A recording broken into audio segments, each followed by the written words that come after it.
So please learn from my mistake. Please silence your phones, everyone. Sometimes you learn good things from the teacher, also sometimes mistakes from the teacher. Both are learning points. So the second question is, Mal Islam, what is Islam? So the Prophet ﷺ responded with the 5 pillars of Islam. Everyone knows. Shahada, Salah, fasting, Zakah, and Hajj. Right? And again he said, you are right. And the third question comes, what is Al-Ihsan? So, Al-Iman, Al-Islam, Al-Ihsan. What is Al-Ihsan? An ta'budallaha ka'annaka tarahu, fa'in lam takun tarahu, fa'innahu yaraka. It is that you worship Allah subhanahu wa ta'ala as if you see Him. فَإِن لَمْ تَكُنْ تَرَاهُ, if you are not in a state of witnessing Him, فَإِنَّهُ يَرَاكَ, for verily that He sees you. That means you are in a conscious state, in a constant conscious state that He is actually watching you. That is Al-Ihsan. And the fourth question is, when is Qiyamah? When is Qiyamah? The Prophet ﷺ said, Mal mas'ulu bi'alama min as-sa'il. For the one being asked do not know more than the one who is asking. Okay. Then the fifth question came. He asked, O Muhammad, what are its signs? So Rasulullah ﷺ proceed on to give 2 signs of Qiyamah. Number 1, an talid al-amatu rabataha, that the slave woman will give birth to her master. And number 2, you will see the naked barefooted shepherds. They will compete with each other in building tall buildings. You see? This is the summary of our religion. Some ulama say our religion has 3 main pillars: Iman, Islam, Ihsan. But recently, one scholar from Yemen, Sheikh Abu Bakr or Habib Abu Bakr Al-Adani, the person responsible in formulating somewhat a new science in Islam called fiqh al-tahawulat, the fiqh or the understanding of the phases of transformation of human history. Okay, fiqh al-tahawulat. He said that the main pillars of this religion are 4. Number 1 is Iman, Islam, Ihsan, and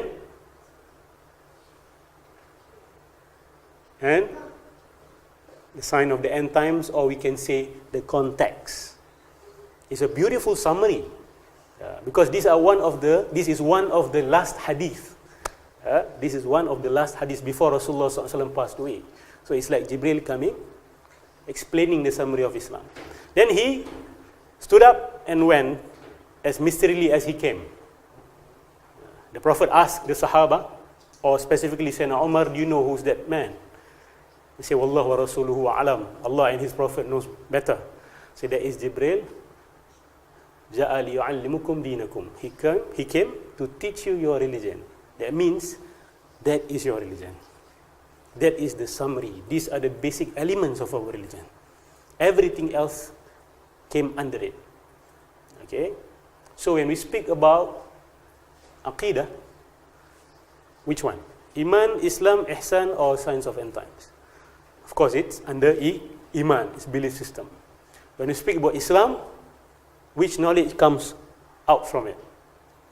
Fiqh is the submission, not only submission of the heart, not only submission of the mind, but also submission of the body. That's why in fiqh we learn rukun-rukun, syarat-syarat, where to put your hand, how to stand, because the body also must submit. Today we increasingly hear the trends where people say what's important is the essence of Islam. The form is something secondary. You know, I believe it as one. The form and the substance of Islam is one. You cannot separate Salat from its essence. You cannot say, I have the essence of Salat, that means I do not need the form of Salat anymore. I have the essence of Zakat, therefore I do not need the form of Zakat anymore. We should not believe in this, because the inward and the outward is one. As long as you live in dunya, whether in Shurga, whether in Jannah, paradise, there's Salat, I'm not sure. Okay? Whether there is Zakat, I don't think so. Okay? Whether there is Hajj, of course we all want to meet Allah. We all want to see Allah. The beatific vision, we will see Allah in Jannah. Okay? So the form and the substance of Islam in dunya cannot be separated unless Allah Himself abrogated the hukum. Like the salat of the previous prophets are not exactly the same as our salat. Especially when we look at the amount, the number of salat is also different. Okay, because it is a decree from Allah Himself. Allahumma salli ala Sayyidina Muhammad. What about ihsan? From al-ihsan, which knowledge came forth? Akhlaq and tasawwuf. Because al-ihsan means you are perfecting your iman and your Islam. Having iman and Islam is alhamdulillah, but al-ihsan is the perfection of your iman and Islam, is to perform it in the best of manner. Okay, itu dipanggil ihsan. And then people normally neglect the fourth one, especially in akhir zaman. There is a hadith where the Prophet ﷺ said, the qiyamah will not come unless or until the imams in their mimbars will stop mentioning the word Dajjal. Okay, when you stop hearing people talking about Dajjal, then you know that the qiyamah is very close. It is a very important, because the fourth one is the context. Okay, if I can give a metaphor, iman is like the root of the tree. Okay, you cannot see people's iman. It's like the root of a tree. You may see a majestic tree, but maybe the root is small. You know, sometimes a small tornado hits it, suddenly it got uprooted. People say, "Oh, I thought it's the big tree, it's a strong tree, but it's a very weak tree after all." So the root must go deep. You know? What about the trunk of the tree? Of course, it represents the outward form of our religion, which is Islam. You know, your salat, your zakat, your hajj. It may look majestic, but the root is more important. But if the root is strong, the trunk is also too small, you know, it will be a problem for the fruits nanti. Okay, maybe some animals can just steal the fruits easily, or Allahu A'lam. And we need a good trunk also. And the last one is, there's no point having the root and the trunk if the tree does not bear fruit, if it does not benefit. So this comes the concept of benefiting others. Okay, you may have iman and Islam. You may say that my Islam is a private form of Islam. You know, I take care of myself, I take care of my family, I perform what I'm supposed to perform, and that's it. The people around you do not gain anything from you. Okay, that means you don't have ihsan. Okay, in Malay we call belas ihsan. We use the word belas ihsan. What is the meaning of belas? Do you use that word in Cape Town? I believe you retain some of Malay words in Cape language, isn't it? Sorry? Very few. Can you give me examples? Terima kasih. What else? Jamban.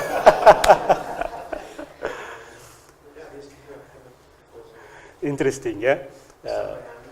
Sembahyang, You still use the word sambahyang, The older generations. Yes. I hope most of you know that those people who brought Islam to Cape Town were people from this part of the world. Through Sheikh Yusuf from Makassar. So our Capetonian brothers, they are aware of the Malay world. They are aware of the sultanates from Malacca and all this. I just chatted with our brother just now. They also perform maulid like the Malays perform maulid. You know, and when they salam also, the first time I met them, but I rarely see this in Malaysia anymore. They will salam like this, right? Like this. Have you seen that? Yeah. I did this. I remember this when I was younger with old Malay datuk. They salam like that. And when I went to Cape Town, they do the same thing. Oh, that means this is like a code, you know. It's not only the Freemasons have their secret code handshakes. We also have our handshakes. Now, so we have the root, we have the trunk, and we have the fruits. What about the age of the tree? The soil where the tree is built, that is grown. That is what we call as the context. The zaman, where you are in history.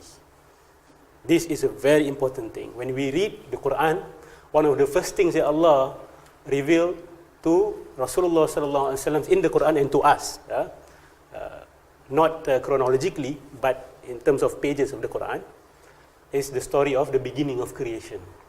Right? That is the beginning of the timeline. I will strongly propose that we teach history based on the prophetic timeline, because that is the proper framework for human history. It must begin from Adam alayhi salam, okay, and then it must end with Sayyidina Muhammad sallallahu alaihi wasallam, and then Qiyamah. Cleopatra, Pharaoh, Nimrod, Vikings must be put later after this framework is drawn. That is the proper history of the human race. Okay? So when you look at Surah Al-Baqarah, you see Allah speaks about the timeline of Adam alayhi salam, and then you see He gave us timeline about the prophets, who came after who. He did not just speak about it haphazardly. You know, Ibrahim, and then Ishaq, and then there is the Bani Israel line, Yaqub, Yusuf, Ayub, right? It's chronologically, because the chronology is very important, and so that we know which point of history we are at. Even when we are speaking about the end times, which part of the end times that we are in now? Are we in the end of the end of the end times, or are we at the beginning of the end? Right? People are still confused. People know that Dajjal is just around the corner, Al-Mahdi is just around the corner, intellectually. But in terms of being, we are still taking it lightly and easily. You see? That means the fourth dimension is the dimension that maybe we are taking things lightly there. Wallahu alam bis-sawab. So there are 4 dimensions there. And of course, number 4 and number 3 we can combine into one. One is the time of the end times, the Qiyamah, and the 2 is the signs. Look at the 2 signs. I believe many of you have heard this a million times. Please pardon me if I share with you something that you already knew. The Prophet ﷺ said, "Antalid al-amatu rabbataha." When you see that the slave women will give birth to her master. Can you hear me clearly, sister at the back? Thank you. There are so many interpretations with regards to this, right? But when we refer to Sheikh Abu Bakr al-Adani, he said that this is a total, what do you call it? Not subversion. Terbalik. It goes upside down now. The social structure, the family structure now is going upside down. Okay? No one recognizes authority anymore. The authority of the husband is something that people cringe now. I know it. Okay? Because the Prophet ﷺ also said in the end times, there will be yatgha an-nisa. The women will revolt. Very interesting hadith. You can read this in the book compiled by Sheikh Ahmad Al-Ghumari, the great hadith scholar from Morocco. He wrote a book, Al-Ikhtira'at Al-Asriyah Al-Mutabiqah li Ahadith Khair Al-Bariyah, which means the ahadith of Rasulullah SAW that conforms to the inventions of Akhir Zaman. So apparently he said that Rasulullah spoke about handphones, Rasulullah spoke about cars, Rasulullah spoke about television, and Rasulullah spoke about the feminist movement. Okay, to Sheikh Ahmad Siddiq Al-Ghumari.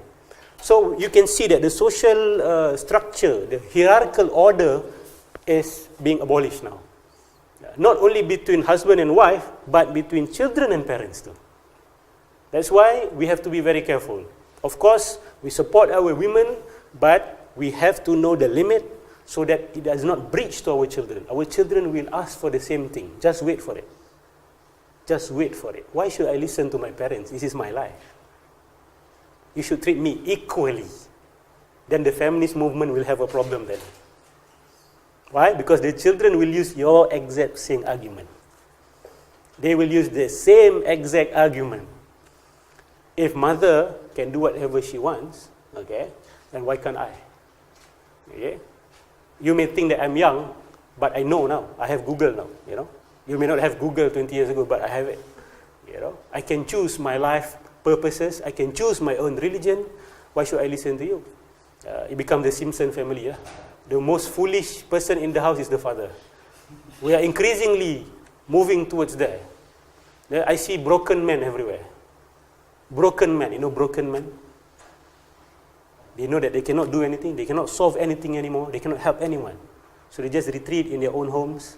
Yeah, especially when they have retired, with their newspaper, with their tea, with their television, and with their jogging and their golf. That's all. Okay? When their daughter has a problem with the husband, the father cannot do anything. Call the police. Right? So the brokenness of men and the revolt of the women, and also the revolt of the children. There's also another hadith. The Prophet said that the children will be full of tantrums, rage. There will be rage in the children. Okay, so it comes in a whole package. But I will not blame the women. I will, of course, blame the men. Okay, as leaders, we need to take this responsibility. An-nisa, ar-rijalu qawwamuna 'ala an-nisa. The man stands uprightly, qawwam 'ala an-nisa. What does the word qawwam means? Some people translated it or interpreted it extremely, saying that the man is like a dictator in the house. Is like the king in the house. That is an extreme understanding. The man's authority comes from the man's responsibility. Please understand this. This is a famous quote from Sheikh Spiderman. Okay, from great power comes great responsibility, isn't it? It's true. But today, the man wants power. They still want authority. But the amount of thing that they do for their house is lesser than the woman. Sorry, I diverted a little bit, because to me this is I increasingly see this. I got complaints from women coming to me, Ustaz, I work, portion of my wealth, I pay for the house, I pay for the car, I get pregnant, I have to take care of the children. I don't understand, why should I listen to my husband? I got jammed for a while. I cannot just say because Allah says so. Because when Allah says so, He used the word qawwam. What does qawwam means? The man is always in service for the woman. That's what it means. We are always at your service. That is what it means.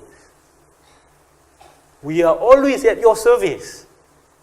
We will protect you, we will die for you, we will protect the children, we will protect our house. I will go to the middle of the sea, face the storms, face the tigers and lions in the middle of the jungle, face the tigers of men, the wolves of men in the middle of the city, to take care and to protect you. I believe if the man is like this, the woman will not have a problem to respect the man and kiss the hands of the man. Betul tak? But the problem is this thing is missing. So where to start? You see? The woman blames the man blames the mother. I'm like this because my mother take it easy with me. This is a problem with the Malay society. The mothers are always taking it easy with the male. The woman, what time you going out? What time you coming back? But the male, no problem, he's a guy, 3 a.m. in the morning, 4 a.m. in the morning, you can come home. So the male become less responsible. They have no responsibility. Women more responsible. Not all, of course. Okay, not all. I still see responsible men, upright men, who is very, very qawwam ala nisa. So we need the qawwam. Qawwam is not authority and power. Qawwam is always in your service. We are always here to protect you, to love you. That's how it is. So, when you see that the slave woman give birth to her master, the children will become the master of the house. If I ask you a question, who is the most important person in the house? Many people got confused now. See, Ustaz, my wife go, no problem. But my son, I will live and die for him. This is another problem. Who is the most important person in the house? The parents are most important. Without the parents, the child cannot do anything. But now the child becomes the most important person in the house. The child make decisions sometimes. We cannot move to this place because our child don't like that school, his friends are here. The father, the mother, okay lah, no problem. The child becomes a leader in the house. The child determines. And when the child talks, the parents listen. But when the parents talk, the children do not listen. I believe most of us experience this now. We've seen it everywhere. We started to see it. But we need to talk about it. Because the Prophet have ambitioned this already. There will be a revolt from the women, rage from the children, and the men will become what? Will become like foams in the sea. And remember the hadith of Al-Wahan? Al-Wahan is, we are so many, but we are like foams after a flood. You see? What are forms after the flood? Or residues that emerge, or that that is on the surface of the flood. Twigs. All these are what we consider as hampas dalam bahasa Melayu. Hampas means something that has no benefit. You may have numbers, but you have no quality, the Prophet ﷺ said. So we still have men around, but broken men going around. Broken by their bosses, broken by debt, broken by debt mostly, and riba, broken by debt, broken by work, broken by the separation, too much separation from the family, broken by their wives who seems to be smarter than them. One young chap came to me, he wants to get married to this girl, but he has a problem. He said, Ustaz, it seems that she's smarter than me in all fields. She's stronger than me. She's more determined than me. She's more disciplined than me. But I love her. I love to follow her. Oh my Lord. I love to be... I finish his sentence. You love to be her wife? And he said, maybe. Allah, habis. When the man becomes a woman, and when the woman becomes a man, that's when the night becomes the day, and the day becomes the night. Yeah. And the whole ecological system will... But the woman still have to be pregnant. How? See, that's the problem. You still have to lead, and you have to be pregnant. If you say you do not want to be pregnant, then the problem of population will happen in... You see in Japan now what is going on.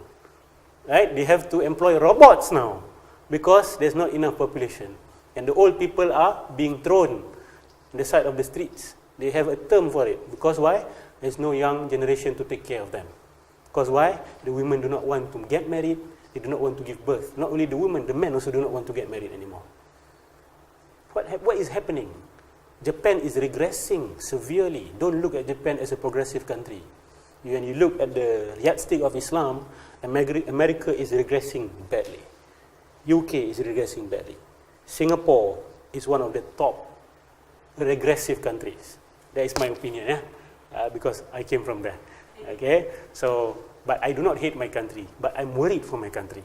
Which direction that we are taking, and is this country taking the same direction? We have to talk about it. Okay, so we do not want Japan's model here. Many people died alone.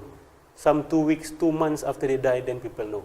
I read an article from Independent or Guardian, I can't recall, this crisis in Japan, where the old people are living alone and dying alone. So this person have to go to another flat to just create connection for what? So that, can you please, each morning, look at my window. If my curtain is up, that means I'm still alive. If my curtain is down, that means I'm dead. Please call the police for me. That is the only reason they came together, just so that they... What is that? What has happened to us? And where are the Muslims? We should share Islam with them. We should share this meaningful religion. But no, we are following their footsteps. Right? Islam said, you will follow the footsteps of those before you. Sehasta demi sehasta, selangkah demi selangkah. Sejengkal demi sejengkal. Hasta in English? A yard. Yeah, is it? Yard by yard, and then step by step, and then what do you call it? Sejengkal apa bahasa orang putih? Sorry, sejengkal means a finger step. You will follow them bit by bit. The Sahabat asked Rasulullah, who are these previous generations that we will follow and we will emulate? The Prophet said, who else but the Jews and the Christians? This is very interesting. Okay, I will speak more about that later. But our topic for today is Al-Aqidah. This is the root of our religion. We have to get it right. We have to be strong. We have to be solid here. But today people are more interested to learn fiqh. I'm not saying that fiqh is not important, but we need to know the priority. That's why Tawheed or Aqidah is called as Usuluddin. What does Usuluddin means? The roots of the religion. You have to start with the seed and the roots first. And we have to understand the context that we are in. Some still teach Aqidah as if they lived 200 years ago. As if they live in the middle of a jungle, in the middle of a village. We are not. Especially for Malaysians in Kuala Lumpur. Right? People have smartphones, people watch YouTube. The whole world is in our phones. The whole world is here. And the whole world is everywhere. Globalization. You need to up the standard of our Aqidah teaching. People need to ask questions. People to exert all of the questions that they have in their hearts with regards to the existence of God, with regards to destiny, with regards to What is the reality of the angels? Right? What is the reality of the jinn and the shayateen, for example? Is there really an end times? Maybe the world will just go on and on without any stop. You know? Is there really a beginning to this universe? Why must there be a beginning to this universe? If there is no beginning, what is the need for God? So these are the questions that people are asking. And we need to deal with this. You need to pressure your teachers to deal with these questions. I hope I'm not burdening Ustaz Hazim Haznan. But it's good also for asatizas that people ask these questions. Okay? If I were to teach Aqidah, I will use Aqidah An-Nasafi. Aqaid An-Nasafiyah. Because Aqaid An-Nasafiyah begin with epistemology. What does epistemology means? This is my suggestion. Maybe Justin, maybe you can suggest to Sheikh Ninawi, because I believe that the context is very different now. It's very, very different. In Aqaid An-Nasafi, Imam An-Nasafi begins with epistemology. Epistemology means the sources of knowledge. How do we know something to be true? You have to start with that first. You cannot just go in that God is like this, God is like that. You know, you have to go there first. The root must be established. What about science? Science claims to be the new religion today. Correct? That whatever the scientists say is like the statement of the priest 200 years ago. The scientists are the new priests. Correct? Scientists confirm that people will share. Like no one will stop and say, wait a minute. But it contradicts the Quran. It contradicts the prophetic statement. It's like we have put it on par with the revelation. Just because the scientists have confirmed ijma' ulama, you know, the consensus among the ulama. It is like ijma' in our fiqh. Scientists have discovered this. They have confirmed that. They have confirmed this. So we have to speak about what science is. Where is the position of science in our system of knowledge? Is science above Quran and Hadith, or on par, or a branch of what? A branch of philosophy? Where do we place science? One of the things that we also need to learn is the map of knowledge.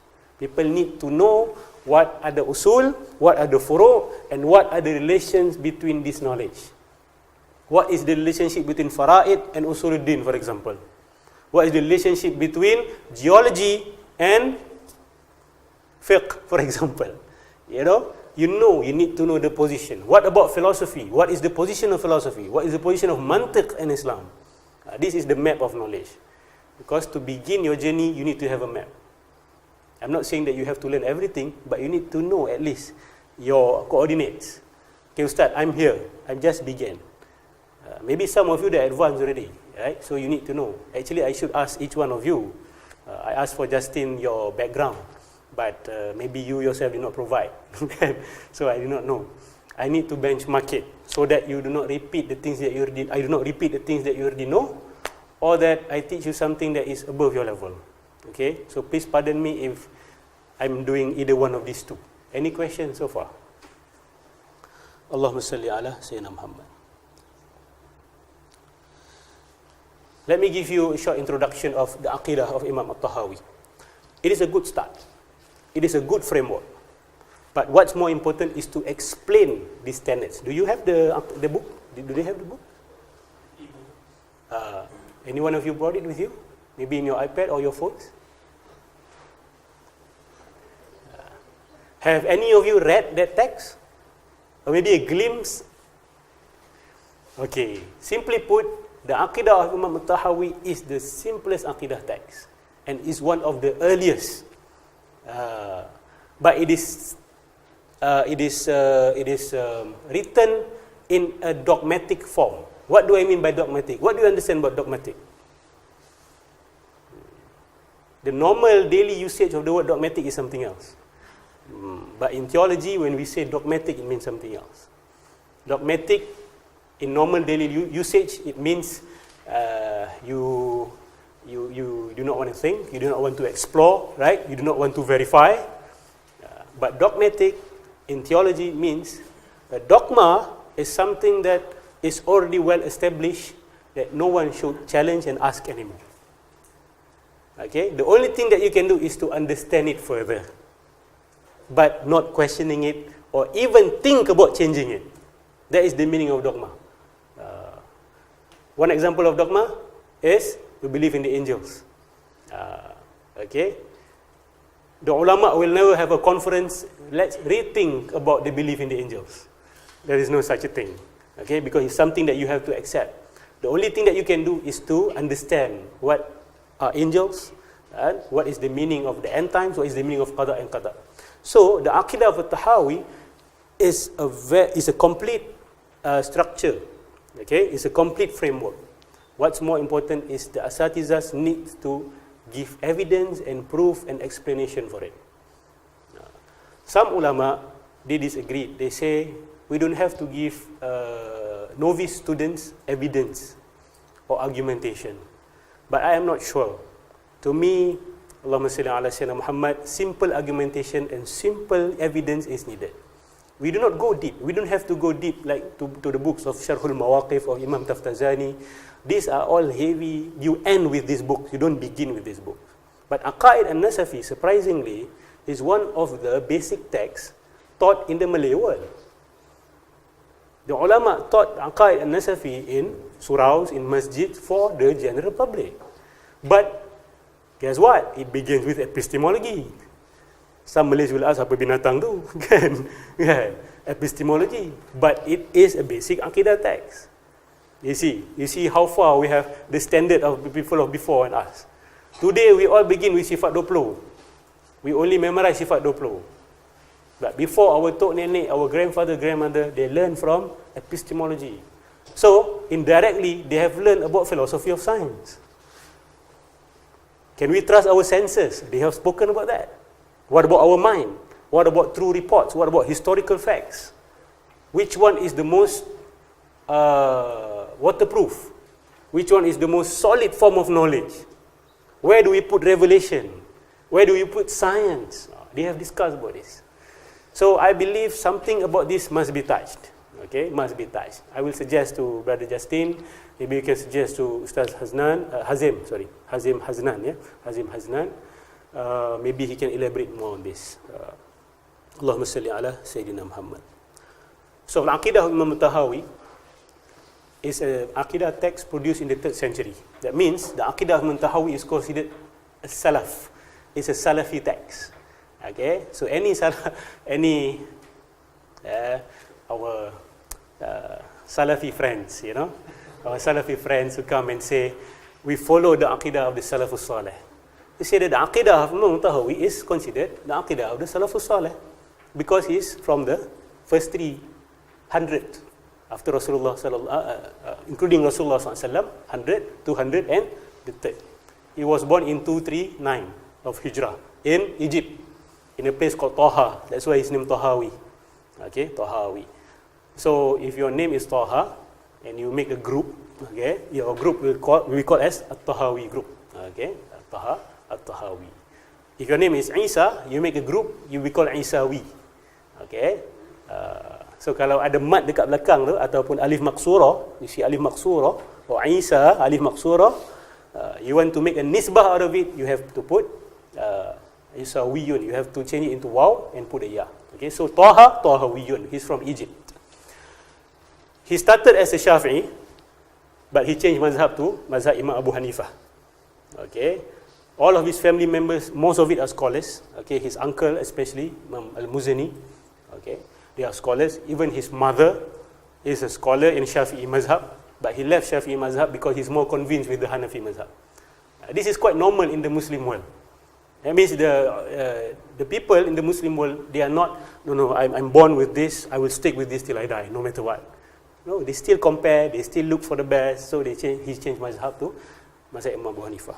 If you were to look at the beginning of the text, okay, I don't have much time to speak too much about this text, so I will speak a little bit on the Muqaddimah. Bismillahirrahmanirrahim. Alhamdulillahi Rabbil Alameen.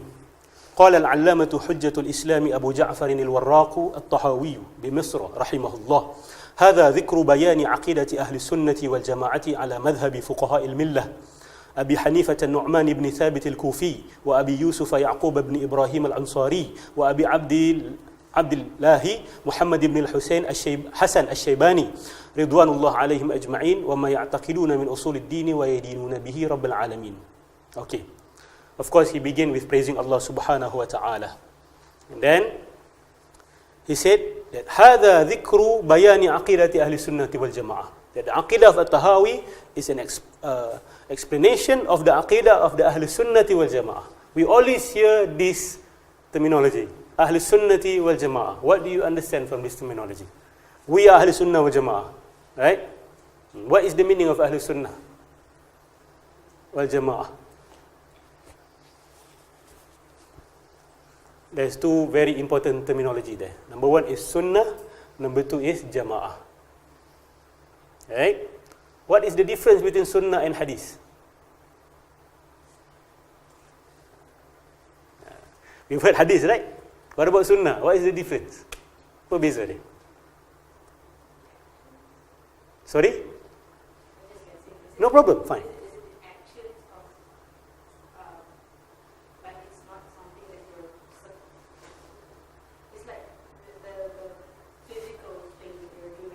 Okay. Very close, very close. Anyone wants to attempt? Hadith exists in a textual form or a verbal form. Sunnah is the embodied form of hadith. Embodied. When you practice, when you be one with the hadith, that is the sunnah. Understand? I repeat again. Hadith exists in a textual or verbal form. The Prophet ﷺ said there is a hadith. Okay? It was reported that the Prophet ﷺ do not disagree with the person who eats the dab, for example. The dab is the lizard of the desert. There is a hadith which exists in a verbal form, because I share with you in a verbal form. But if you found a hadith in a textbook, there's a textual hadith. But a sunnah is when this verbal and this textual hadith being embodied in a person or being accepted by the group of scholars or consensually. That's how they understood it. For example, we have many hadiths on wudu, right? Many hadiths on wudu. When we look at the ulama of Ash-Shafi'i take wudu, after understanding all these different hadiths, we call that a sunnah of Rasulullah sallallahu alaihi wasallam. We do not see that a Shafi'i scholar take wudu in a specific. For example, the Shafi'i mazhab, mashur ra's is enough when the water touches 3 strands of your hair. That's enough. Okay? So we cannot say that is a hadith. What he is doing is a hadith. No, he's doing is a sunnah of Rasulullah based on the understanding of Imam Shafi'i. Okay? No one can say 100% Rasulullah did that. We can say this is closer than my own understanding. Shafi'i's understanding is closer than my own understanding. Have you heard anyone who say that I don't follow mazhab? I follow Quran, Hadith, I don't follow mazhab. Some people claim, right? I say no, everyone follows the mazhab. You either follow the 4 mazhab or you follow your own mazhab. So everyone has a mazhab. Correct? How can you not follow a mazhab? What does mazhab mean? A way that you choose. Yeah? The 4 mazhab imams, they took their rulings from the Quran and Hadith. But sometimes they differ with each other. How come they differ? Because their minds are different. You say, I do not want to follow all 4, I want to follow the Quran and Hadith. And then you come up with a ruling that is different from all the 4. That means you have your own mazhab. And rather than you following your own mazhab, you will feel safe with yourself. This is the narcissism that is hidden, that people trust themselves more than they trust the scholars. Sheikh Abdul Hakim Murad, TJ Winter, he said that to go straight the Quran and Sunnah and surpassing the ulama, it is like you want to take water, you want to draw water from a deep well without using a rope. Okay? That rope is the rope of the scholars. You are very far from Rasulullah already, 1,400 years. How can you be so arrogant and say, I will use my own hand to reach for the water? You will never be able to do it. You need that rope. Okay?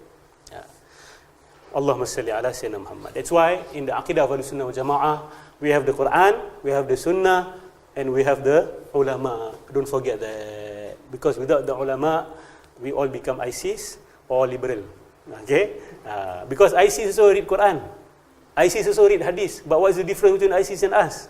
They have Quran, they read Hadith also. The problem is here. This one problematic. So we should refer to people who have a disciplined mind, a very intelligent person, wise person, like the four mazhab imam lah. That's why we pass it to them. It's not that we follow them blindly. Be careful, yeah. Okay. Allahumma salli ala sayyidina Muhammad. So Imam At-Tahawi follows the mazhab of Imam Abu Hanifah. Remember he mentioned, okay, sorry, I forgot. So what is Ahli Sunnah? We understand. Sunnah is not confined to hadith. Be careful. That is why when you find a hadith, sahih, that contradicts the action of the four mazhab, don't automatically throw the four mazhab and take that hadith sahih. People have this problem understanding this. They say, Ustaz, but that's a hadith what? We follow Rasulullah. Why should we follow Imam Shafi'i? Right? This is something that people have to realize. Sometimes a hadith classified as sahih by one alim or one scholar is not classified as sahih by another scholar. Imam Shafi'i, when he did not use a hadith, because to him that hadith is not sahih. So we have to be careful. We cannot just say, hey, Bukhari said sahih. Why Imam Shafi'i didn't follow his hadith? Astaghfirullah, Imam Shafi'i follow hadith da'if. Imam Shafi'i follow weaker hadith. No, because to Imam Shafi'i, his hadith is stronger than the hadith in Bukhari. Some of it, not all. You understand? So you cannot just make a conclusion, oh, I just want to follow hadith in Bukhari Muslim. That's wrong. That is a sign of a lack of methodology. That is a Bedouin Islam, we can say that. When I say Bedouin Islam, I do not mean the fitrah Islam of the Bedouin. Sometimes we need the fitrah Islam of the Bedouin. Orang kampung punya Islam fitrah. But what I'm saying is the Bedouin Khawarij kind.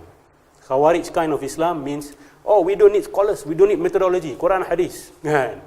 What is this complicating religion? Right. We just need to know God is one, Prophet Muhammad is a prophet. Why we need to learn Aqidah and all these things? Who created the word Aqidah? Yes, they ask all these questions. Why do we need Ilmul Kalam? Why do we need? Yalah, because you live in the middle of the desert. You don't meet Richard Dawkins. You don't meet Sam Harris. You don't meet Christopher Hitchens. Right? If you live here, you always read newspaper. They write something here and there. What are you going to do? I don't know. I don't trust them. Quran, Hadith. No, my question is, how do you respond? Are you running away? I'm not running away, but my faith is strong. What? Let me relate you a story that happens in the time of Harun al-Rashid. During that time, the Muslims are expanding, right? We are conquering lands. We have reached India. And of course, in India, we encounter Hinduism. Okay? And the heaviest part of Hinduism is the yogis, the Hindu yogis. And they have their own philosophy of reality. The concept Maya, alam Maya, orang Melayu pakai kan. Maya comes from Hinduism. They believe that existence is nothing but virtual reality. It's just in your mind. It's just a projection of your mind. Matrix lah. Siapa pernah tengok Matrix, you will know. This comes from the Mayan concept, Maya. So when the Muslims encounter a specific group called the Samaniya, the Samaniya say, you Muslims, he say, your religion spread to our land not because your religion is true, but because you are using military. You are militant. And our people are following your religion not because they are convinced, but because they are scared. Some sound somewhat similar in some parts of the Muslim world. We do not spend time to argue, to explain. We use power. We use power. That's not true. That's not good. We need to use the power of knowledge first before the power of arms, before the power of authority. Ilmu dulu. Ilmu tu power tu. Knowledge is power. So he say, I will send one of my scholars to go to Baghdad and to request from the Sultan of the Muslim, Harun al-Rashid, to produce the best of your scholars. We want to debate. And we will prove to you that Islam is hollow. He does that. Do we have people like this today who wants to challenge Islam? Everywhere. So the letter reaches Harun al-Rashid. Harun al-Rashid make an announcement to his sultanate.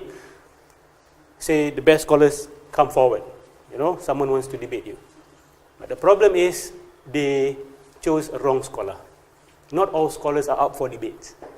Some scholars are very intelligent, they can write books, they can give good talks, okay, but they cannot engage. They cannot break other people's arguments. They cannot expose the flaws of fallacies. They do not know the art of dialectics. Okay? So they choose this wrong person. So they ask him, is your God able to do all things? See, of course. Can your God create another God exactly like him? Yeah. Can your God then create another God exactly like him? He's jam already. You cannot answer. It's not an easy question also. Not any Tom, Dick and Harry can answer that question. So guess what? The Muslims were defeated. We were powerful, but intellectually, during that time, we cannot respond to the summary because that was one of the earliest encounter with them. But of course, as the Khairah Ummah, we buckle up fast. This cannot be. We are the Khairah Ummah. This is the best religion. How come we cannot respond to a summary? So Harun Rashid sent another message, say, I need scholars who can debate. Okay, so they sent a scholar. They met again next year. Okay, they met again next year. So the Samani, so arrogant, he asked the same question. Can you imagine? That means he gave us 1 year to find the answer. He asked the same question. Is your God all powerful? Yes. So can he create another God exactly like him? So the scholars say, before I proceed on to answer your question itself is wrong. Your question is wrong. Because how can something that creates something else be equal? Simple kan? Your question is wrong. Habis, roboh. How can something that is created be equal to the creator? Even the word is different. That means your question is an oxymoron. You have to go back and correct a question first. See, that's authority of knowledge. You don't have to use bombs. People will submit to you and say, yes, you are higher than me. You are more intelligent. Your religion is more beautiful. You see, more majestic. So dia pula jam. He jam. It's like someone who comes to you and say, you're a bachelor, right? What is your wife doing now? God. If you are a fool, you say, what is my wife doing now? Wait a minute. Your question is wrong, right? Your question is wrong. If you are the eldest, if you're the only son in the family, someone comes to you and say, I know you are the eldest son of the family, but how is your brother like? How is your brother like? How is my brother like? No, your question is wrong. Don't get trapped into that. Right? Don't get trapped into that. So we need some discursive learning and dialectics, okay, especially in the world today. What is the meaning of Jama'ah? Ahlus Sunnati wal Jama'ah. Sorry? The masses. Does Islam promote that majority is always right? What is our position here? Now this is a very big term. Sunnati wal Jama'ah. Al-Jama'ah, what does Jama'ah means? If we refer to Sheikh Hamza's book of his translation of Aqidah of Tahawi, he said that Jama'ah here means the majority of the scholars. That means our path is the path of the majority of the scholars since the time of Rasulullah until our time, until the end times. There's another hadith where the Prophet say, follow the As-Sawad Al-A'zam. What does Sawad Al-A'zam means? The majority. And the ulama explained the majority here means not only the majority of Tom, Dick and Harry's, but the majority of the scholars most importantly. So what do you think about democracy? This is a theological question. I'm not asking a political question. Right? Because in a democratic state, the majority can change the constitution. Correct? When the majority wants something, it can happen. That means the majority becomes sovereign. The majority becomes sovereign. In Islam, no. Because when you look at the Quran, Allah SWT says, Bismillahirrahmanirrahim, وَإِن تُطِعْ أَكْثَرَ مَنْ فِي الْأَرْضِ يُضِلُّكَ عَنْ سَبِيلِ اللَّهِ. If you were to follow the majority of human beings on earth, يُضِلُّكَ عَنْ سَبِيلِ اللَّهِ. They will lead you astray from the path of Allah. Why? That's why we need aqidah. Why? In yattabi'una illa dhanna wa innahum illa yakhrusun. Because they follow nothing but conjecture and they do nothing but guess. Do you agree that majority of human beings make decisions based on conjecture and guess, assumptions? I think, in my opinion, I hear someone tell me this. I hear that this medicine is good. I hear that this point of view is good. I hear that this scholar is good. These are all conjectures and assumptions. Majority of people make decisions based on that. Not only in terms of religion, but sometimes choosing work also. Which course to choose in university also. Oh, my friends all go to this, I choose lah. Because I fear to be alone. We make decisions not based on knowledge, but based on assumptions, agak-agak, not based on knowledge and certainty. That is why the majority cannot be trusted when it comes to big things. Small things okay lah. What's the best hospital here? Oh, I think no problem. But when it comes to serious stuff like your akhirah, salvation, you need to be very careful. You need to be very careful. So that is the meaning of Ahl-Sunnati wal Jama'ah. Ustaz, the majority of the scholars will always be right? How is that? But who determines the majority? Should we count? Of course, Allah will not make such a trouble for us. It is clear as daylight. Throughout the Islamic history, the same strand is always around. Because the Prophet ﷺ said, لا تزال طائفة من أمتي على الحق ظاهرين لا يضرهم من خذلهم حتى يأتي أمر الله. There will always be a group from my ummah على الحق ظاهرين. They will be manifest upon truth. على الحق ظاهرين, or they will have victory with their truth. لا يضرهم من خذلهم. Those who do not support them, or those who left them, will not be able to harm them. Hatta ya'ti amrullah, until the end time comes. That means this strand will be protected by Allah subhanahu wa ta'ala. So anyone who claims that Allah will only protect Quran and Hadith, that's not enough. Allah also protect a strand of scholars who understood the Quran and Hadith as how it should be understood. Okay, and that strand we believe is the Ahlus Sunnati wal Jama'ah, verified from generations to generations. Okay, from the time of Rasulullah to the time of the Tabi'in, up to our time. We can still find the pristine Islam. Everyone wants to find that pristine Islam, but no one wants to find the pristine methodology to go to the pristine Islam. That's what people miss today. Everyone speaks about the destination, but people do not speak about the path, the route. The route. How to reach to that destination. Any questions so far? وَالْجَمَاعَةِ عَلَى مَذْهَبِ فُقَهَاءِ الْمِلَّةِ. And this aqidah of Tahawi is based upon fuqaha al-millah.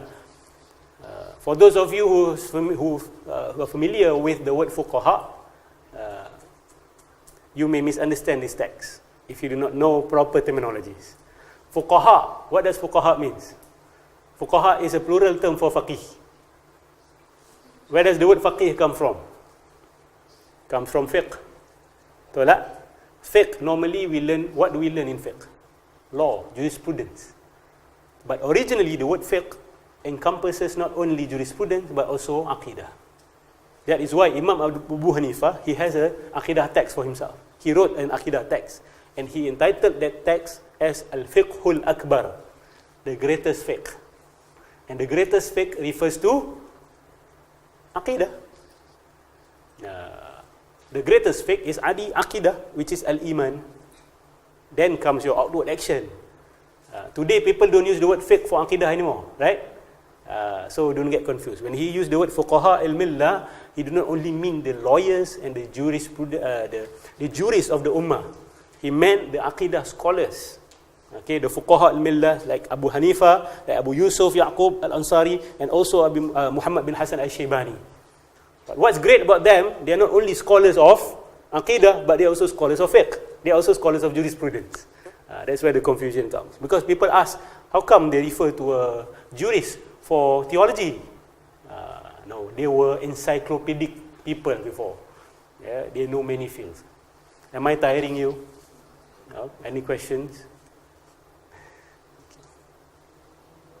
Allahumma salli ala sayyidina Ridwanullah alaihim ajma'in wa ma ya'taqiduna min usuliddin wa yadinuna bihi rabbil alamin. This is their belief system, he said.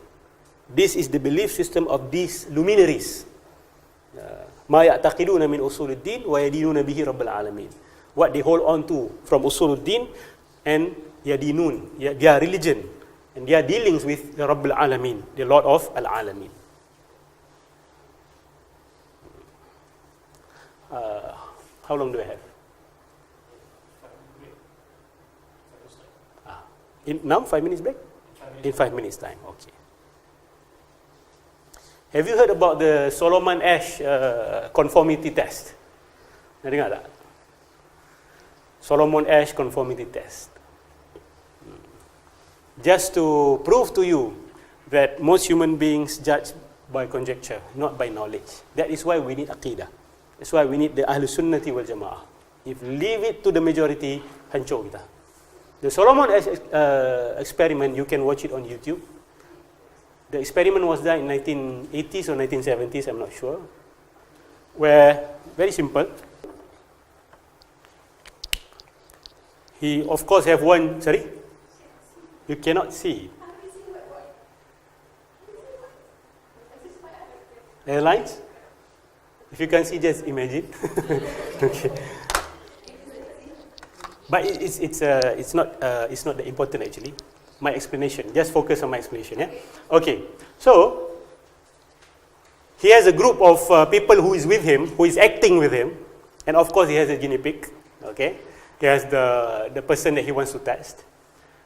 So basically, for example, I tell you, okay, I will show you such pictures, but different, what you can say, different sequence, okay? Maybe the first picture, A is like this, B like this, is C like this.